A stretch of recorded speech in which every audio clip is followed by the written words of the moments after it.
로마서 8장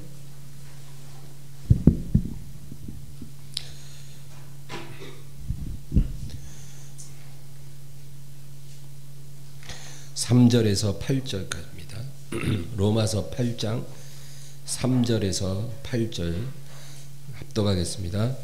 율법이 육신으로 말미암아 연약하여 할 수 없는 그것을 하나님은 하시나니 곧 죄로 말미암아 자기 아들을 죄 있는 육신의 모양으로 보내어 육신의 죄를 정하사 육신을 따르지 않고 그 영을 따라 행하는 우리에게 율법의 요구가 이루어지게 하려 하심이니라.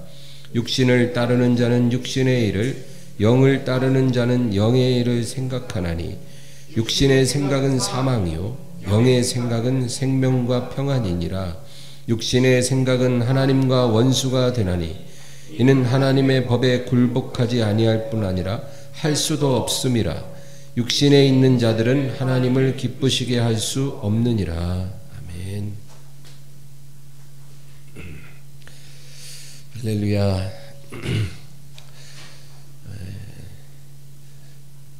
지금으로부터 2000년 전에 교회가 탄생했습니다.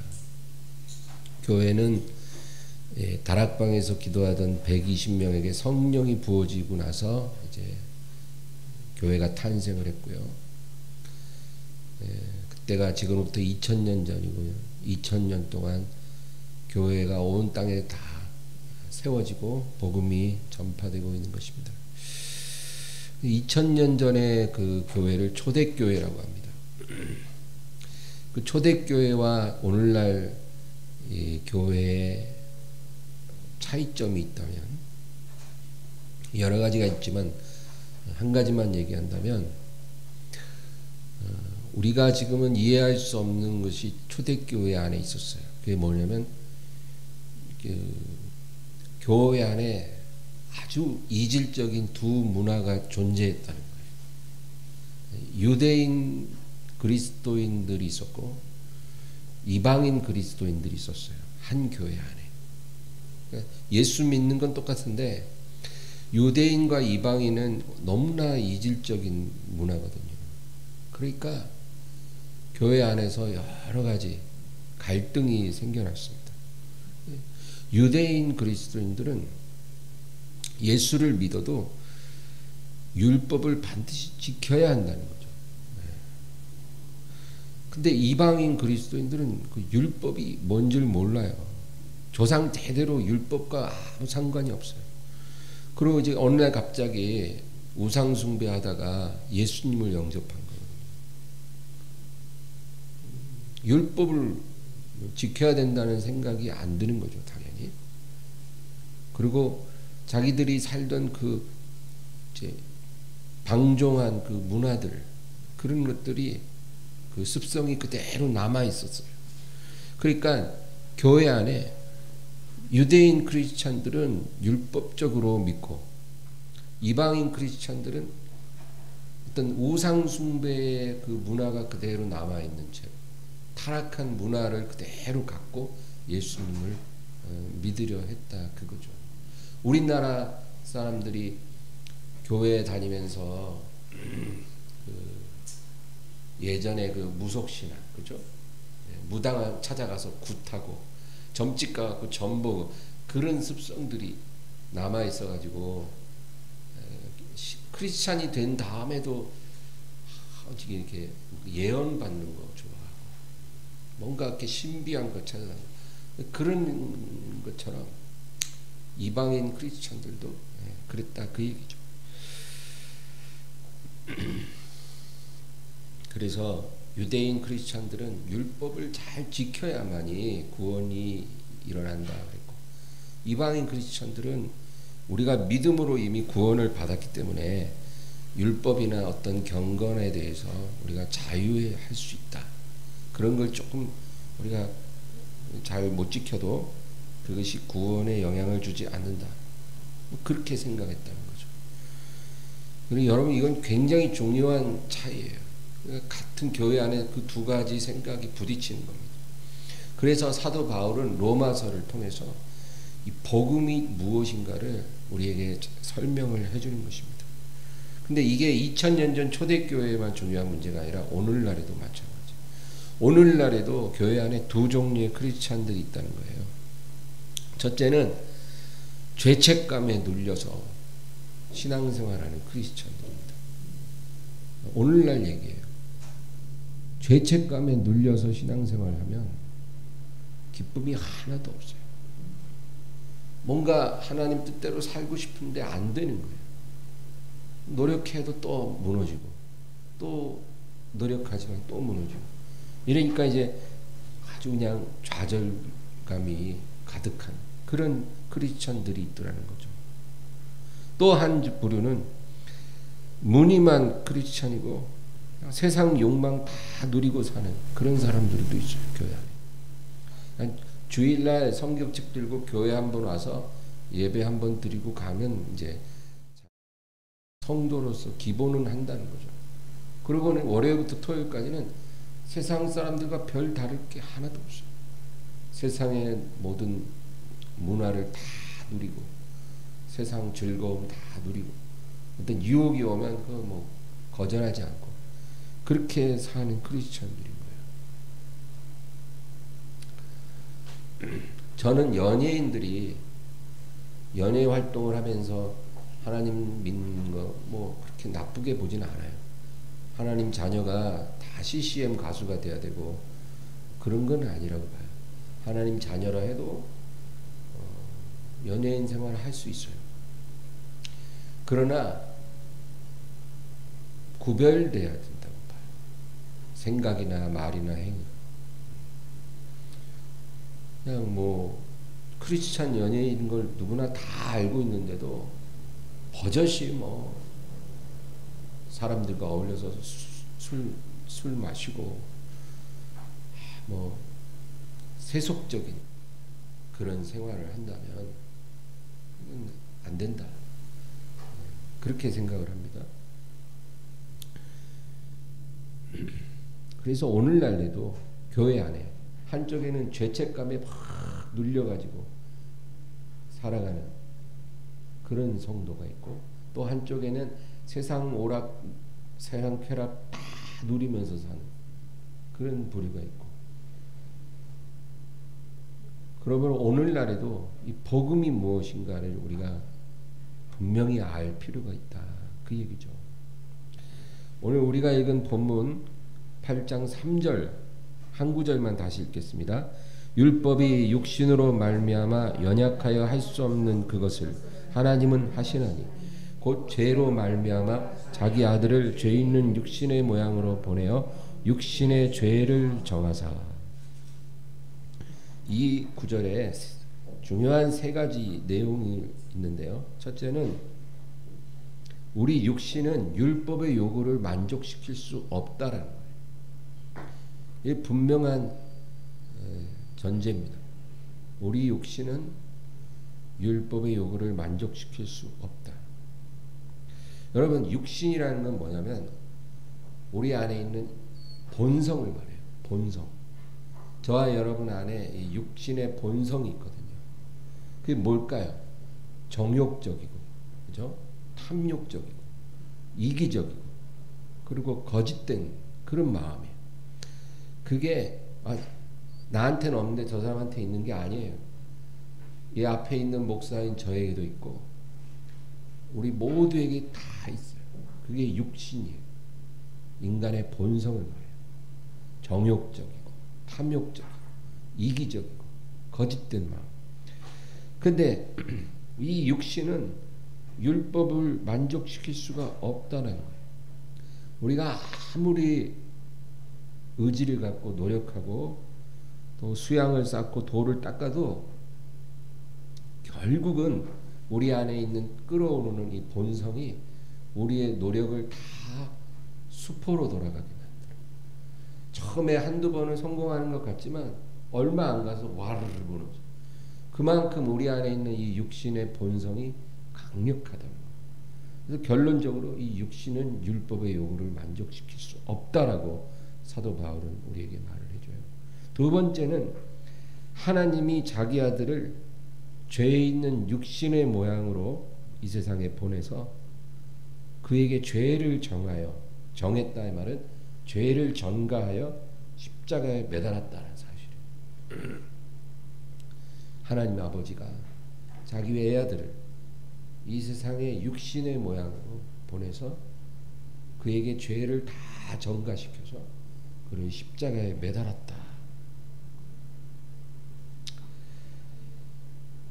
여러분, 이 사건은 너무나 놀랍고 위대한 사건이에요.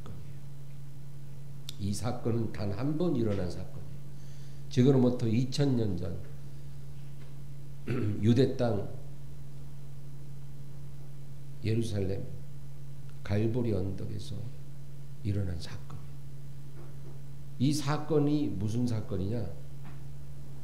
하나님께서 자기 아들을 죄 있는 육신으로 보내서 그의 육신의 죄를 정하사 십자가에 못 박은 사건이에요.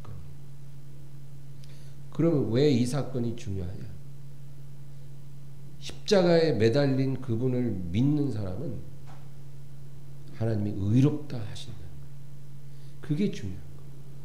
이제 하나님의 아들이 십자가에 매달렸는데 그 십자가에 매달린 이를 보고 믿는 자는 하나님이 그 사람을 의롭다 해주셨어요. 이게 믿어지세요? 이건 말도 안 되는 일이죠. 우리가 밖에 나가서 이 얘기하면 대부분 다 코웃음 쳐요. 말도 안 되는 거죠. 그러나 여러분, 이것이 하나님이 우리에게 주신 하나님의 의예요.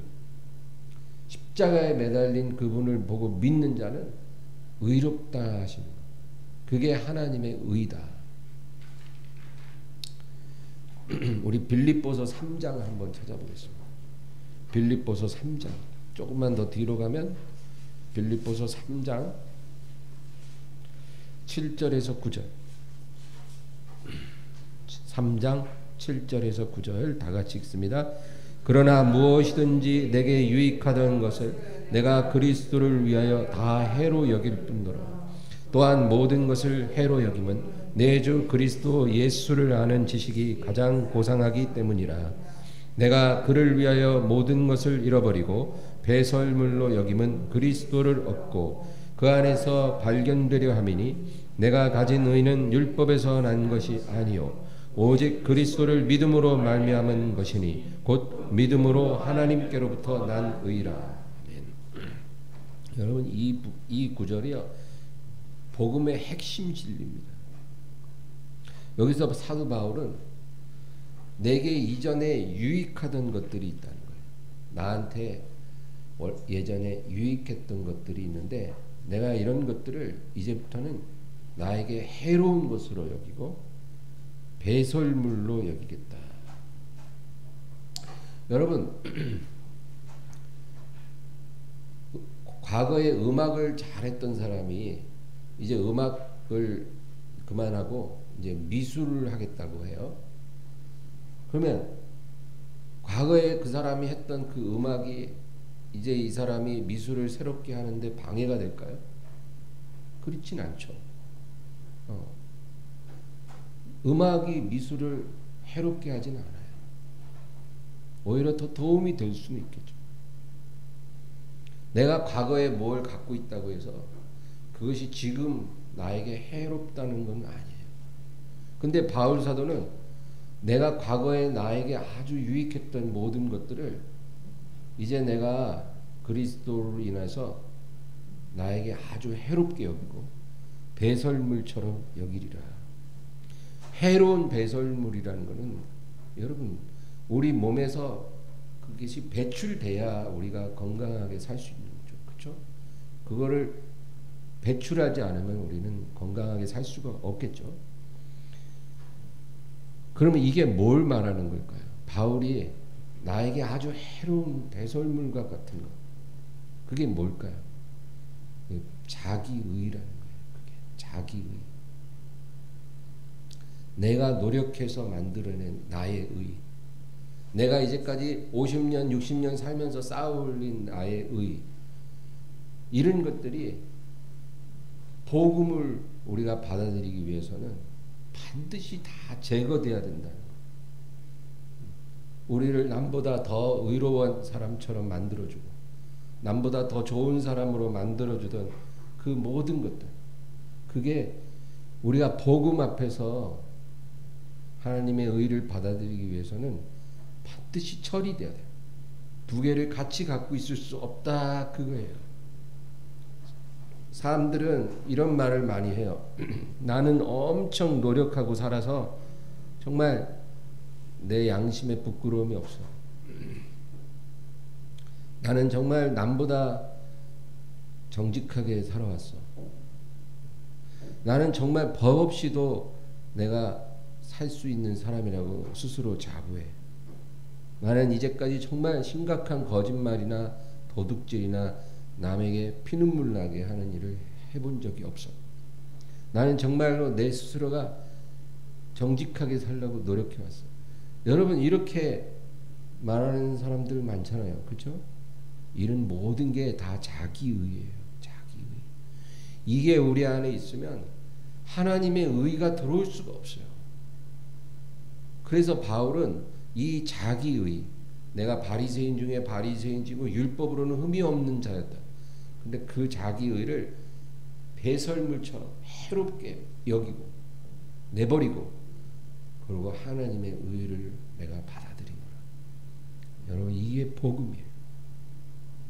이게 내 안에서 깨달아져야, 그리고 우리가 이게 깨달아지면서 하나님 앞에 겸손해지고 그리고 자유해질 때 우리가 복음 속에 살아가는 사람이 되는 거예요. 그런데 이걸 못 깨닫고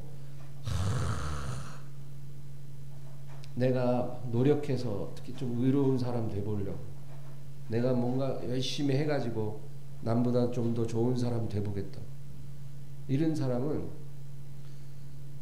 자유함이 없어요. 기쁨도 없어요. 여러분, 그런 노력을 내려놓기를 바랍니다. 그게 하나님의 은혜를 못 받게 하고 복음의 빛 가운데 우리가 살 수 없게 만든다, 그 얘기예요. 그래서 이 방금 읽었던 빌립보서 3장 9절, 그 안에서 발견되려 함이니 내가 가진 의는 율법에서 난 것이 아니요 오직 그리스도를 믿음으로 말미암은 것이니 곧 믿음으로 하나님께로부터 난 의라. 여러분, 분명하게 얘기하잖아요. 내가 가진 의는 율법으로 난 것이 아니라는 거예요. 진짜 바울이라는 사람은 누구보다도 양심적이고 열심 있는 그런 정직한 사람이었을 거예요. 그러나 그 어떤 의도 이제 남아있지 않다. 내가 가진 의는 오직 믿음으로 하나님께로부터 난 의라. 여러분, 하나님의 의란 쉽게 말하면 하나님이 씌워주시는 면류관이에요. 내가 내 스스로 만들어 썼던 면류관을 벗어서 던져버려야 하나님이 우리에게 하나님이 씌워주시는 면류관을 주시는 거예요. 마치 집을 나가 먼 나라에 허랑방탕하고 돌아온 둘째 아들 있잖아요. 둘째 아들이 돌아오는데 아버지가 달려나가서 그 둘째 아들 손에 가락지를 끼워주잖아요. 그렇죠? 그런 거예요. 이게 하나님의 의예요. 그 둘째 아들, 아버지 막 거의 반협박해갖고 자기 목 다 받아갖고는 먼 나라 가서 창녀들하고 술 마시면서 돈 다 날리고, 그리고 이제 거지꼴이 돼갖고 무슨 낯짝이 있어서 다시 돌아오냐고요. 참 벼룩도 낯짝이 있지. 근데 돌아와요. 왜? 배고파서. 그냥 종노릇이라도 하면서 좀 배 좀 채워보겠다. 그러고 돌아오는 아들에게 달려나가서 가락지 끼워줘요. 그 가락지는 아들만 끼는 가락지인 거예요. 이게 하나님의 의예요. 우리가 이 의를 받기 위해서는 내 의가 하나도 없어야 되는 거예요. 내 의가 요만큼이라도 남아있으면 그 가락지를 낄 수가 없어요. 그래서 우리가 착한 일을 할 때 정말 조심해야 되는 거는 그 착한 일들이, 그 열심 있는 일들이 우리 자신을 굉장히 의롭게 보이게 할 수 있다는 거예요. 우리 자신을 굉장히 좋은 사람처럼 보이게 만들어주는 거예요. 그러면 이런 마음을 가지고 있으면 여러분 우리가 구원을 못 받을 수 있어요. 놀라운 거죠. 교회 안 다니고도 봉사활동 열심히 하고 거원에다가 기부도 엄청 하고 정말 시간만 나면은 어디 장애인 시설에 가서 막 도와주고 이렇게 사는 사람들이 있어요. 교회만 안 다닐 뿐이지 저와 여러분보다 훨씬 정의롭고 정말 훌륭한 사람들 많아요. 그러나 그 사람들은 그것 때문에 지옥 가요. 그 자기의 때문에. 세상에선 다 칭찬해 주죠. 인정해 주죠. 표창장도 받아요. 그런데 그 자기의 때문에 천국에 못 들어가요. 그 의가 다 깨어져서 사라져야 하나님의 의가 들어올 수가 있는 거거든요. 하나님의 의는 내 의가 없어야 들어올 수 있어요. 그 의를 받아들이는 게 복음이에요.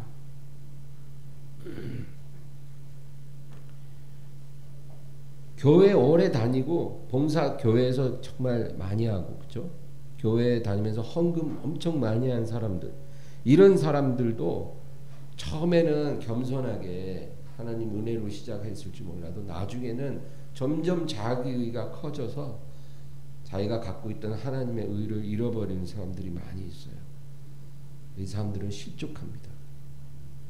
그런 사람들이 나중에 교회에 분란을 일으키고 목사님 멱살 잡아서 끌어내리고 뭐 그런 일들도 하더라고요. 여러분, 그러니까 자기의가 커지면 결국 그것이 우리의 구원을 잃어버리게 만드는 거예요. 우리가 처음에 복음의 빛이 비춰져서 구원을 받았다 해도 점점 시간이 흐를수록 내 의가 커지면 하나님의 의는 사라져요. 그러면 우리 구원도 흔들리고 사라질 수 있다. 그러므로 우리가 정말로 하나님을 섬기는 자가 되려면 하나님을 섬기기 전에 먼저 복음을 깨달아야 돼요. 이 복음의 핵심은 내 의를 배설물처럼 내버리고 하나님의 의를 받아들이는 것입니다. 복음 앞에 완전히 깨어져 버려야 우리의 섬김이 하나님 앞에 온전해질 수가 있는 것입니다. 그거를 상징적으로 보여주는 사건이 한 죄인 여자가 예수님 앞에 그 발 뒤로 다가와서 그쵸? 예수님 발에 눈물 뿌리고 머리털로 닦아드리고 입 맞추고 그 여자가 누구예요? 죄인이에요. 모두가 아는 불결하고 부끄러운 그런 죄인이에요. 그 여자가 예수님 발에 입 맞추고 그리고 향유를 깨어 그 목합을 깨어 부어드립니다. 여러분 이게 뭐냐? 복음 앞에 완전히 깨진 사람만이 진정으로 향기로운 제사를 하나님께 드릴 수 있다. 그 얘기예요. 그러니까 저와 여러분도 이런 마음으로 하나님께 나아가야 됩니다. 예. 복음으로 깨어지지 않은 채 우리가 막 뭐 엄청나게 많은 일을 하면 그게 결국은 자기 의를 키우는 것밖에 안 되는데 이 죄인 여자처럼 완전히 자기 의가 하나도 없는 사람이 되면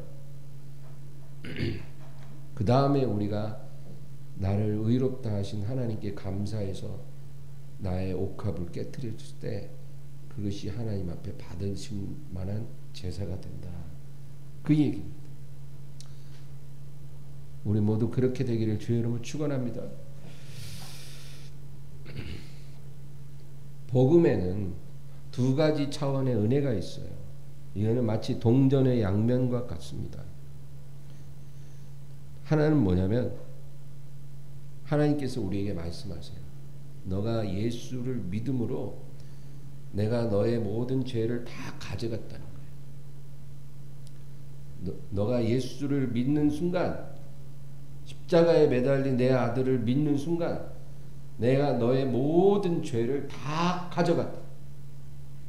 그게 복음의 첫 번째 부분이에요. 여러분 이 사실을 믿으셔야 돼요. 우리가 뭘 해서가 아니라 예수님을 믿는 순간 하나님이 우리의 모든 죄를 다 가져가는 거예요. 없는 거예요. 그냥. 두 번째 차원은 네가 내 아들 예수 그리스도를 믿는 순간 나의 의를 너에게 주었다. 이것이 동전의 양면같이 복음의 두 가지 측면이에요. 하나는 우리가 믿는 순간 죄가 가져간 바 되었고, 또 하나는 우리가 믿는 순간 하나님의 의가 우리에게 주어진 바 되고. 예를 들면 어떤 사람이 완전히 파산했어요. 완전히 파산해서 빚이 한 100억 돼. 이 사람은 완전 파산했고 이 빚을 변제하고 회생할 가능성 제로예요. 그런데 누군가가 그에게 와서 그 빚 100억을 다 변제해 줬어요. 갚아 줬어요.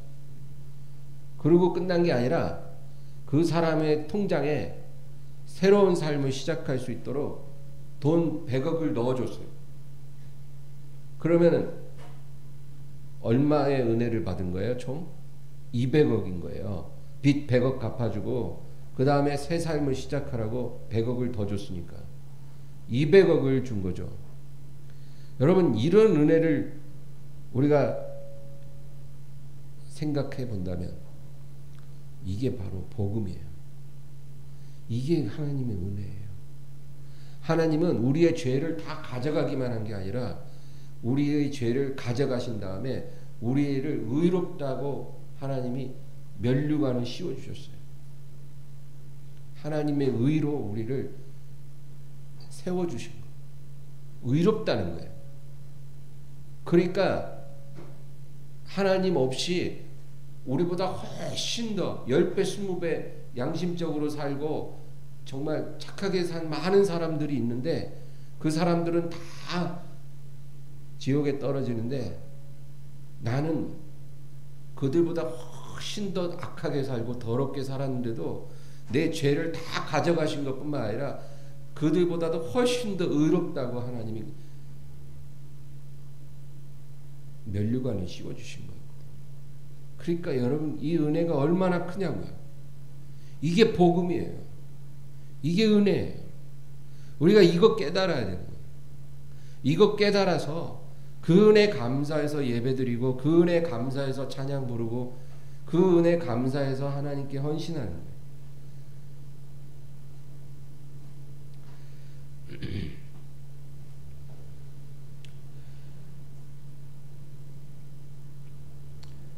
여러분 성경의 예수님의 비유 가운데 그 두 아들, 둘째 아들은 허랑방탕하다가 나중에 진짜 거짓골로 돌아왔잖아요. 근데 아버지가 달려나와서 가락지 끼워주고 다시 받아줬죠. 이 둘째 아들은 복음을 체험한 거예요. 자기 의의가 하나도 없는데 그냥 자기는 아버지께 돌아온 것밖에 없는데 아버지가 완전히 자기를 회복시켜줘요. 둘째 아들은 복음으로 살아난 거예요. 그러나 여러분 밭에서 일하던 첫째 아들은 뭐예요? 아버지를 떠난 적도 없어. 근데 이 아들은 화가 났어요. 난 뭐야? 이제까지 열심히 일만 하는데 나 위해서는 염소 새끼 한 마리 잡아준 적 없더니 저 둘째 아들 동생 놈을 위해서 송아지를 잡아? 이럴 수는 없어. 그리고 나 화가 나가지고 막 아버지 얼굴도 안 보려고 그래요. 이 첫째 아들은 복음을 깨닫지 못한 거예요. 복음을 체험하지 못하니까 은혜에서 점점 멀어지는 거예요. 여러분 이 비유는 바로 유대인과 이방인을 말하기도 해요. 유대인들은 자기 의, 율법적인 의를 못 버리니까 은혜 체험할 수가 없어요. 근데 이방인들은 자기 의라는 게 아예 없었거든. 우상 숭배하고 허랑방탕하게 살다가 예수 믿고 구원받았기 때문에 하나님의 복음을 다 받아들이는. 근데 유대인들은 하늘나라 못 들어가고 이방인들이 들어가게 되었다라는 거예요. 여러분 어떤 쪽에 있고 싶으세요? 예수님이 세리와 창기들이 너희보다 먼저 하늘나라에 들어가리라. 정말로 행위로는 착하게 살고 의롭게 산 바리새인들 유대인들은 하늘나라 못 가고 회개하지 않으니까. 창기와 세리들은 자기 의가 없으니까 진실로 회개하고 하나님이 주시는 의를 받아들였더라 그 얘기입니다. 여러분 우리가 근데 복음을 깨닫고 하나님의 의를 받아들였다고 해서 그냥 막 살아도 되는 건 아니에요. 그게 중요해요. 정말 복음 깨닫는 것도 중요하고 우리가 그 복음의 빛 가운데서 구원받는 게 너무 중요한데 구원받고 나서 이제 막 살자. 막 살면 안 돼요. 거룩해져야 돼요. 그래서 성경을 읽어보면 복음의 믿음으로 복음을 깨닫고 구원받는 것도 아주 중요하고 그렇게 구원받은 사람이 막 살면 안 되고 거룩하게 살아야 된다는 말씀을 엄청나게 우리에게 해주는 거예요.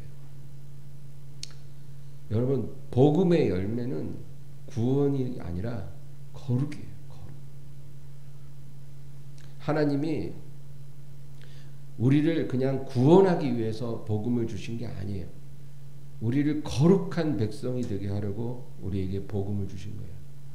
그러니까 우리가 값없이 하나님의 의를 깨달아서 구원을 받았으면 이제 그 다음엔 거룩하게 살아야 돼요. 이것이 우리 삶의 목표가 돼야 되는 거예요. 이 거룩의 열매를 맺기 위해 우리에게 하나님이 또 다른 보혜사 성령님을 주신 거예요. 성령이 우리에게 왜 오셨겠어요? 우리를 거룩한 사람으로 만들기 위해서 성령님을 하나님이 보내셨다. 그 얘기예요. 우리 본문 다시 가서 로마서 8장 4절에서 6절 4절에서 6절을 읽겠습니다. 육신을 따르지 않고 그 영을 따라 행하는 우리에게 율법의 요구가 이루어지게 하려 하심이니라. 육신을 따르는 자는 육신의 일을 영을 따르는 자는 영의 일을 생각하나니 육신의 생각은 사망이요 영의 생각은 생명과 평안이니라. 여기 보면 육신을 따르는 자, 육신에 거하는 자가 있어요. 이 육신에 따르는 자는 육신의 일을 생각한다는 거죠. 이 사람은 거룩하게 될 수 없어요. 그리고 사망의 열매를 맺습니다. 이게 누구에게 하는 말이냐면 복음의 빛이 비춰져서 하나님의 의를 입고 거듭난 사람에게 하는 얘기예요. 너희가 아무리 그 복음으로 거듭나서 구원을 받아도 육신을 따라가면 너희들은 육신의 열매, 사망의 열매를 맺게 될 것이다.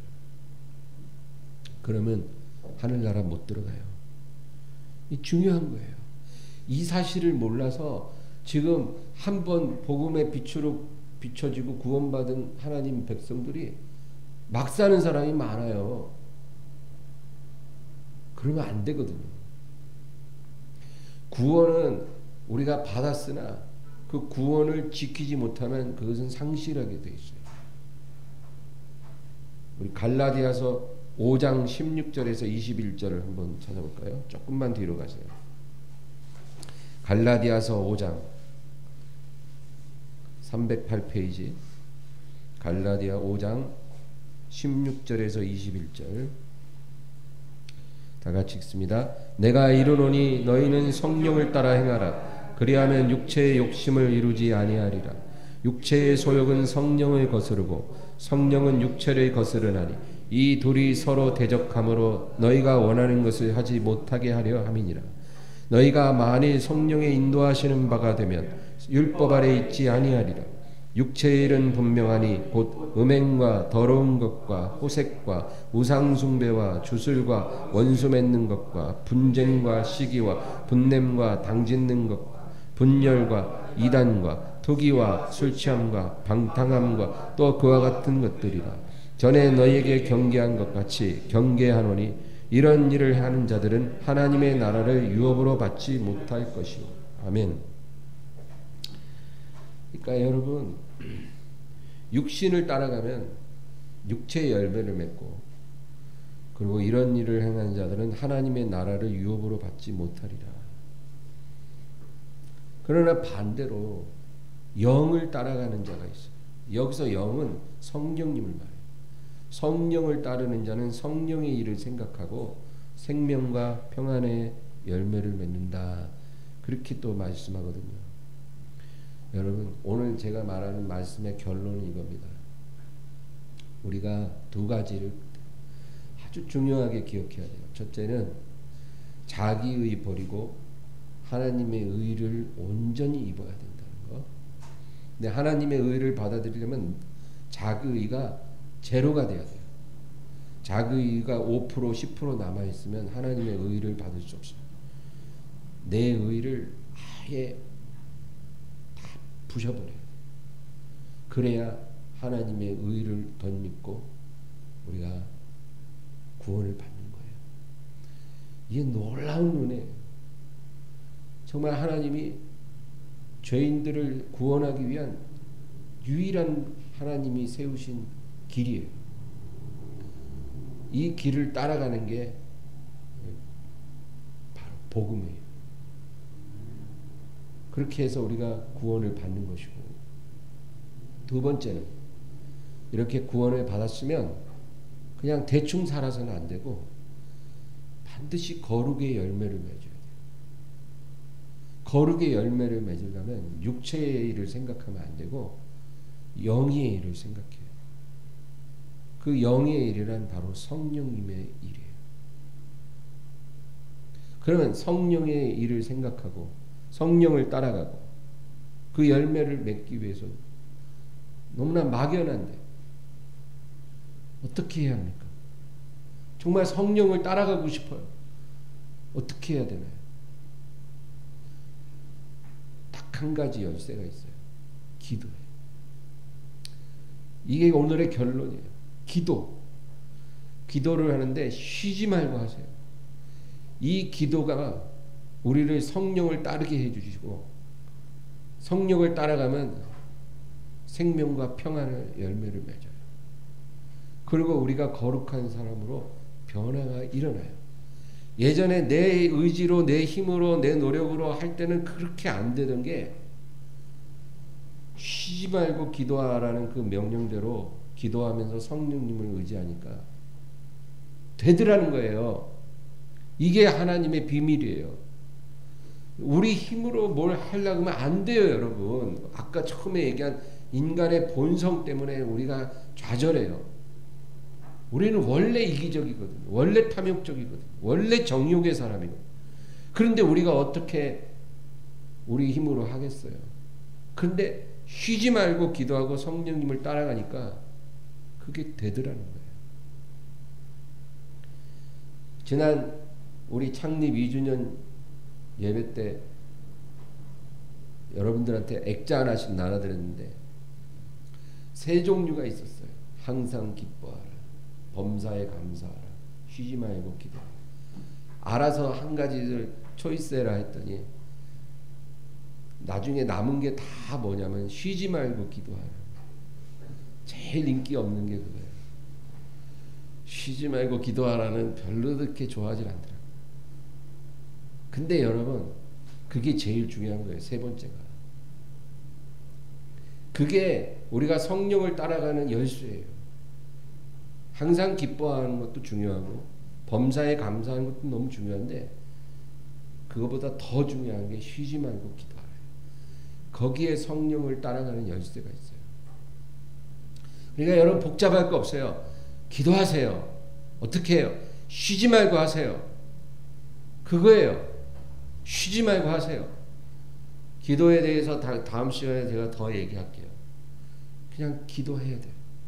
기도하면 성령님이 우리에게 오시는 통로가 열리는 거예요.